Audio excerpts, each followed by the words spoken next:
Hey folks, want to come on here and shoot a quick episode of the podcast. For those of you who don't know, I'm based in Sydney, Australia at the moment, and there is a tournament on called the AO, or the Australian Open. It's tennis, and it's gone on the last few weeks in Melbourne. I did book flights, but unfortunately have to reschedule. I didn't get a ticket for the women's final or the men's final, so maybe next year. Let's get into it. I want to talk a bit about the business side of things. We haven't really mentioned events or too much about sports. So the Australian Open, who runs it? The Australian Open is owned and operated by Tennis Australia, the national governing body. It's not a standalone company. Profits are reinvested into Australian tennis, grassroots to elite. The revenue streams, so how they make money or where the money comes from, broadcasting rights, global TV plus streaming is the biggest driver, sponsorships and partnerships, e.g. Kia, Rolex, ANZ, Emirates, IBM, ticket sales and hospitality, merchandising and licensing, food, beverage and on-site experiences, sponsorship and brand value. One of the most sponsor-friendly Grand Slams due to Asia Pacific time zone reach, strong digital engagement and data analytics. Quote, summer festival, end quote, positioning, not just tennis. Heavy use of fan data, AI and tech partnerships to prove ROI to sponsorships.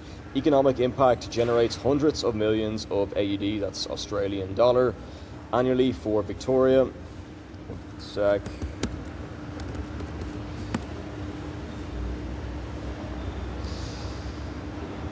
Let's get back in to the show. Major boost to tourism, hotels, retail and casual employment. Strong government backing due to its impact. Strategic positioning, marketed as the quote happy slam, end quote.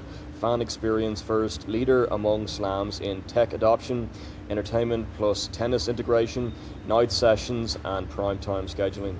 I was viewing it from one of the parks in Sydney last night. I think I caught the semi-final of the men's, and it was the 2 days ago, and I think it's called, let me just get into it for a sec.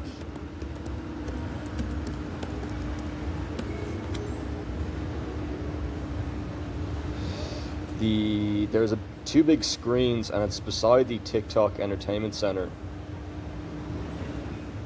Darling Harbour. It is, got it here, it is Tumbalong Park, and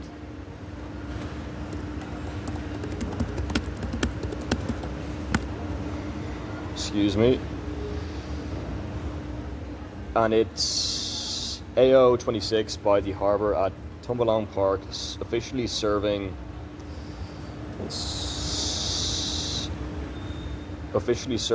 rally your friends to watch the AO on the big screen and play free pickleball. Or there's a pop-up maybe, or pop tennis. Plus on Saturday 31st Jan from 2 p.m. join our special guests from the MAFS Golden Bachelor travel guides today, WWOS, Stan and Stan Sport and the courts. Hashtag AusOpen live and free on Channel 9 and 9 now, with every match live and on demand, and center court in 4K on Stan Sports. Super interesting. It was a great watch, and the fan experience, just being in Sydney, not even in Melbourne, was very good. I'm not used to that. I've never been to Wimbledon in London, the UK, so I thought it was just fascinating. And even when the players walked out into the court, the whole, the music, the lighting, the venue, it just looked very, very next. I suppose the word is just excellent. So I look forward to hopefully going next year. Just on Gemini, the Australian Open AO has evolved from a traditional tennis tournament into a diversified commercial, quote, juggernaut, end quote, and lifestyle festival. As of 2026, it is the world's most attended Grand Slam, utilizing a business model that prioritizes, quote, festivalization, end quote, to drive year-round revenue. Revenue model and financials, which we already talked about. Tennis Australia, TA, reported a total income of 697.2 million AUD in the latest reporting period, with the Australian Open serving as the primary engine. Sponsorship, approximately 33% of the revenue, on track to double over the last 5 years. The tournament now boasts nearly 50 official partners. We mentioned this, that the major partner Kia has a 25-year partnership, which the 25-year partnership is new, but we mentioned Kia as a sponsor. Associate partners Emirates, Rolex, Laozhou, hopefully got that correct, and ANZ, which recently upgraded to global rights. Media rights, large-scale domestic and international deals in 2025. Domestic rights alone generated over 55 million AUD, with a global reach of nearly 2 billion viewers. Ticketing and hospitality shifted toward high-volume ground passes and premium hospitality. Over 1,000 companies purchase corporate hospitality packages annually. Key business strategies for 2026. The AO has moved beyond the court to capture new demographics and revenue streams. Quote, festivalization, end quote, by adding live music, gaming hubs, the, quote, top court, end quote, precinct, and multi-story retail like the Mecca Makeup Store, and the AO attracts non-tennis fans. AO Ventures Tennis Australia launched a $40 million USD venture capital fund to invest in sports tech. Startups like Bolt 6 AI, officiating and raving controls, incident management, turning the tournament into a testbed for global scaling. The, quote, 3-week, end quote, strategy. The event has successfully stretched into a 21 window by monetizing, quote, qualifying week, end quote, as a high-value fan event, drawing record crowds, over 30,000 in a single day, before the main draw even begins. Economic impact and scale.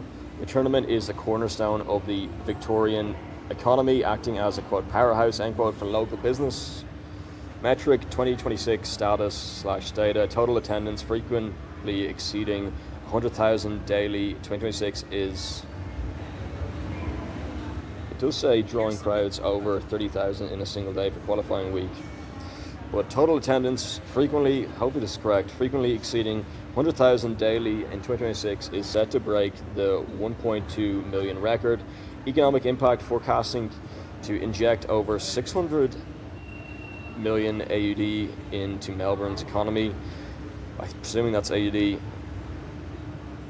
Prize pool record 111.5 million AUD, a 16% increase from 2025.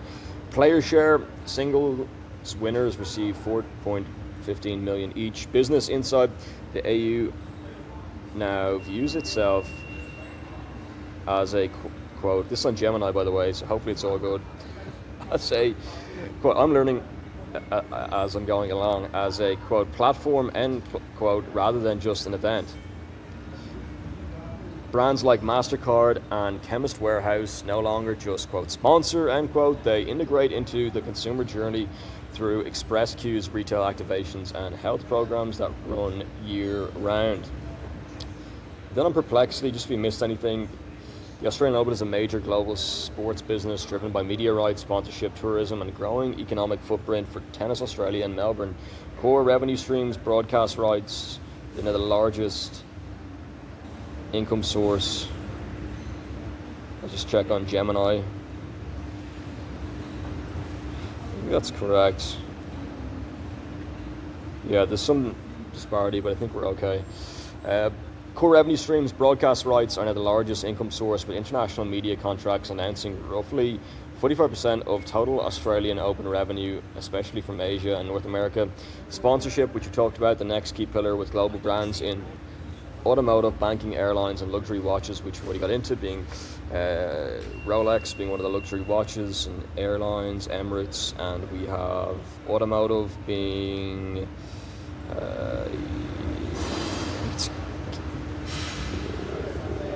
Kia. Ticketing, merchandise, and on-site hospitality, corporate suites, premium dining, fan experiences add a significant high-margin revenue on top of the media and sponsor base. Prize money and financial scale, let's see if this is correct. Like Gemini, For 2026, the Australian Open is distributing a record prize purse of around AUD 111.5 million, up 16%. Hopefully the audio's okay. Up 16% from 2025, more than 55% higher than 2023 levels.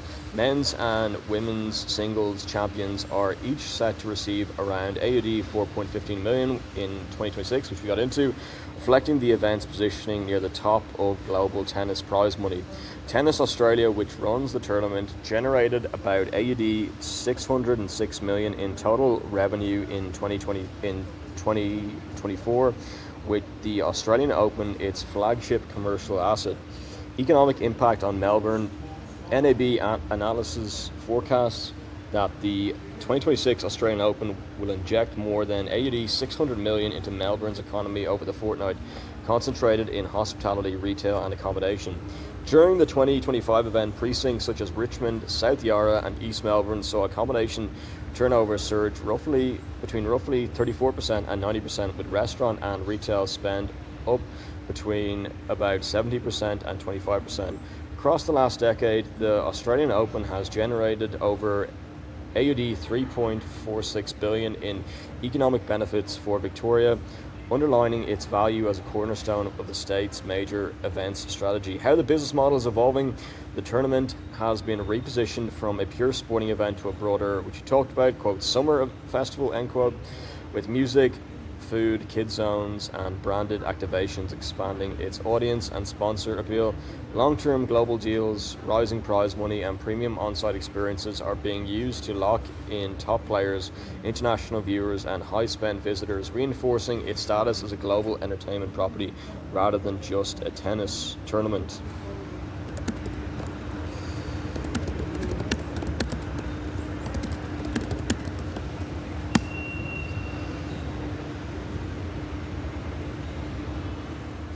So the one key thing to know about the Australian Open, it's not run to make a private profit, it's designed to fund Australian tennis. Unlike many major sporting events, the AO is owned by Tennis Australia, and the money it makes gets reinvested into players, facilities and grassroots development across the country. The tournament's huge commercial success is basically the engine that keeps Australian tennis alive year-round. Big event on the surface, long-term sports investment underneath, which is fascinating if you start to see a lot more talent come out of Australia for tennis, which I'm sure let me just look at this.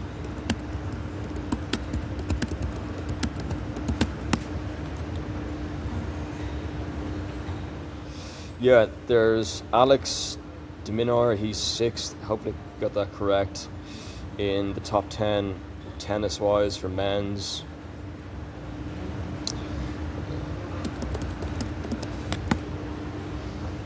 There is, as of 2026, Alex de Minaur, Minaur, leads Australian men's tennis, holding a top 10 world ranking number 6, followed by Alexei Popin, Alexei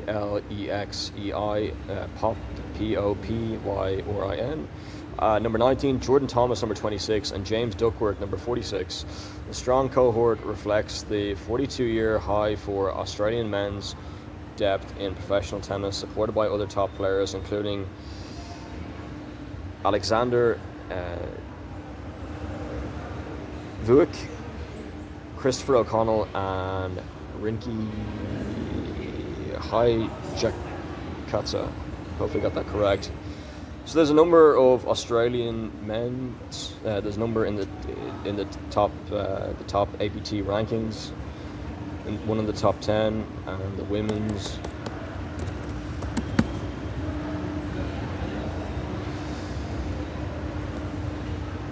In the women's, as of early 2026, Maya Joint has emerged as the top-ranked Australian woman, reaching a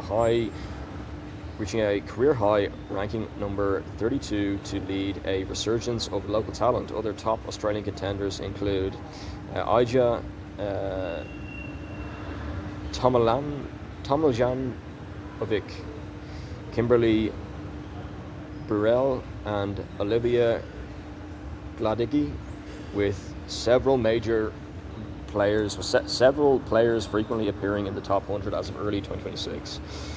Top Australian women's rankings early 2026. This is on Google, by the way, in the AIO view. Maya joined highest ranking Australian, approximately 32nd. Aja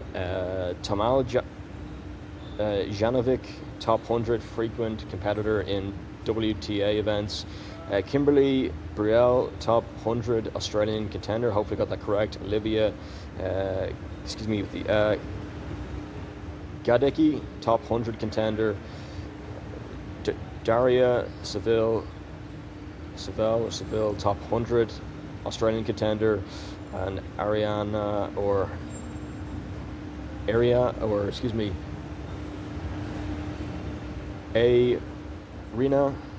Rodionov, top 10 Australian. Okay, excuse me if I got any of those incorrect, but keynotes on Australian women's rankings. Breakthrough season, 18-year-old Maya achieved a career number 32, positioning her to be seated at the 2026 Australian Open, reported in October 2025 by Australia Tennis. Top 100 surge as of March 2025. Australia had 4 women joined: Tomiljanovic, Brielle, hopefully got that correct. Gadecki in the top 100 for the first time since 2019, according to Tennis Australia. Recent performance. Excuse me with the names. I need to grab some food soon. This is the 3rd episode. I need to grab some food. Maybe I need to be careful about my timings on the podcast. But let's get into it. Excuse me. Let me just look this up. Excuse me. Pronunciation should never be an issue, so maybe I just need to eat food.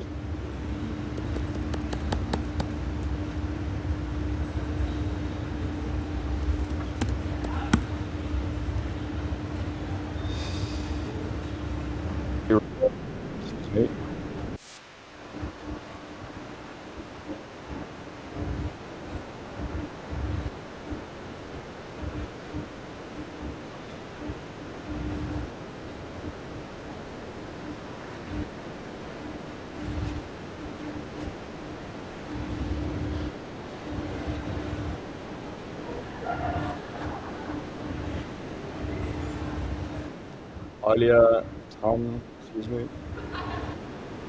Tomljanovic. Okay, perfect. Thank you for continuing to listen. That was a pause for 17 minutes. Hopefully it is all good. And we'll finish off with return to the top 100 in late 2025, while Kimberly Brielle, has shown consistent performance in early 2026 Tennis Explorer data. World rankings, the top world rankings, WTA early 2026, number 1, Aryna Sabalenka, number 2, Iga Swiatek, Coco Gauff, number 3, for Amanda Anisimova.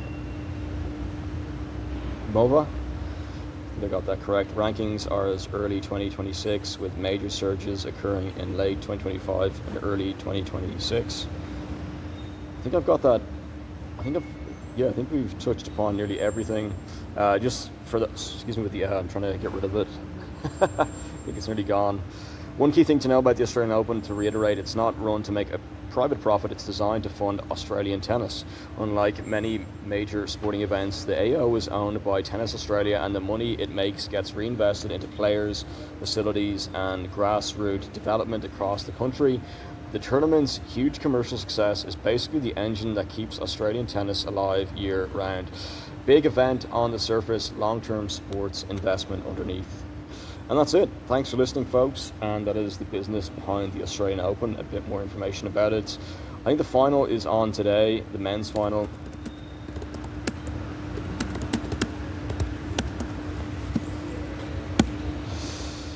There, it's Carlos Alcaraz versus Novak Djokovic in the 2026 Australian Open men's singles final features a highly anticipated matchup between Carlos Alcaraz and Novak Djokovic, taking place on Sunday, February 1st, 2026 at Rod Laver Arena. This clash pits the young Spanish star against the record-holding Serbian champion. Key details: finalists Carlos Alcaraz versus Novak Djokovic. Tournament in 2026 Australian Open men's singles. Context: Alcaraz enters as a favourite according to some early betting odds, while Djokovic looks to further his legacy. This matchup highlights a continuation of their intense rivalry on the grandest stage.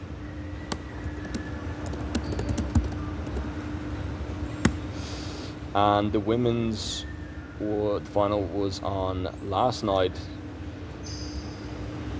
and Alina Rybakina has beaten Ariana Sabalenka in 3 sets to win the 2026 Australian women's singles title 6-4, 4-6, and 6-4. The number 5 seed made a strong start, breaking in the first game of the match and winning the first set 6-4. Excuse me if I'm talking, if I'm giving any sort of anything away regarding the results of that matchup, but yes, let's finish up there. And just to reiterate for the third time, one of the key things to know about the Australian Open: it is not run to make